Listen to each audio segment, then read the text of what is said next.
We now start considering the use of LIProxy to generate pulses taking lining position from location performed by atdnet. The lining network, the wide range lining network operated by UK Met Office. To do that, we have to be sure that the day and time that we want to simulate is present in our folders, in particular due to the fact that we want to simulate the presence of lining.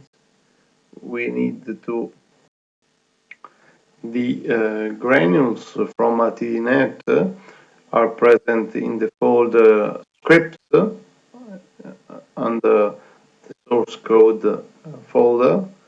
If we open scripts folder, we found atdnet, and within atdnet the granules, the 5-minute granules reporting the positioning of linings recorded by atdnet. So we have to remember that to simulate linings with atdnet, for example, in our case, we have to choose from 10 UTC of the 12th September 2011. Okay, so as usual, we first of all need to add the root folder and subfolders to the path of MATLAB. Okay. Then we took new GUI and run the interface. After a couple of seconds, the interface go up. So 2011 September 12.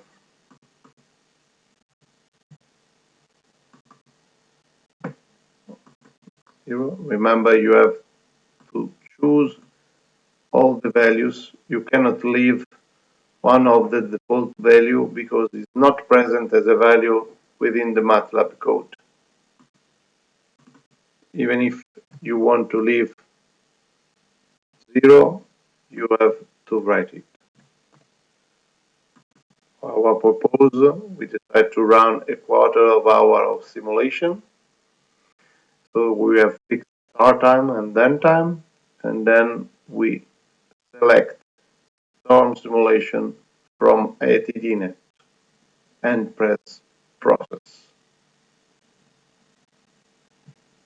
This process is running.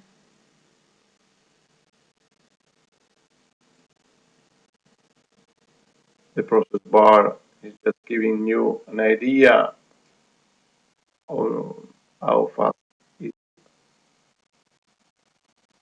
the simulation. Okay, we have generated 3061 pulses, triggering 3037 events at matrix level over the instrument. We could first plot the whole quarter of hour events and pulses. It may take a while. Okay.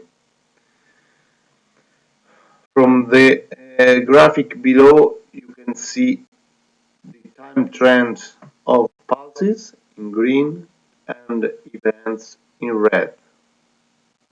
While on the map of the globe, you have the position of the events and pulses. You can take the zooming function and zoom on a preferred area. You may notice how pulses may not trigger events at matrix level. Like in this case, or in this case, or a couple of passes, like in this case, might trigger a large number of events due to the fact that statistically they are represented as the brightest event in the statistic, in the record. So you may have that one or two pulses might trigger up to 20, 25 events at matrix level. You could also return to the original view with zoom out or reset to original view by the right click of the mouse. We could also plot selectively little slots of our simulation. For example, we put in delta t 60 seconds and we turn back with the ending time of the plot. In this case, we plot only 1 minute.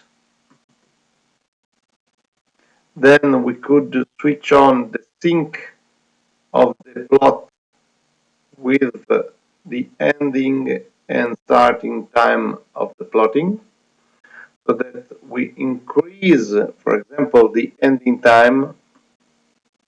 We see the adding of pulses and events towards the end of the simulation. If we want to focus on a particular delta t, we may change also the starting time with the same delta t, or augmenting the delta t, for example, 120 seconds. We could jump each time for 2 minutes, that we have only now 1 minute of simulation here represented, both of pulses and events. Again, from the graph below, you may appreciate how few pulses may trigger a large number of events. We zoom in Central Africa. Again, this pulse has not triggered any events, while this pulse has triggered 8 events at matrix level. So with this tool you have the complete control of the simulation you want to perform, and you may stress as much as you prefer the system to generate so many pulses, lining, and before to add the particle, the random, the jitter, all the noises we have represented. It's better to run before without the noise in David weight, which is the time for the start time and the ending time that you prepare, then to run again the same slot with the noise, the various noise added.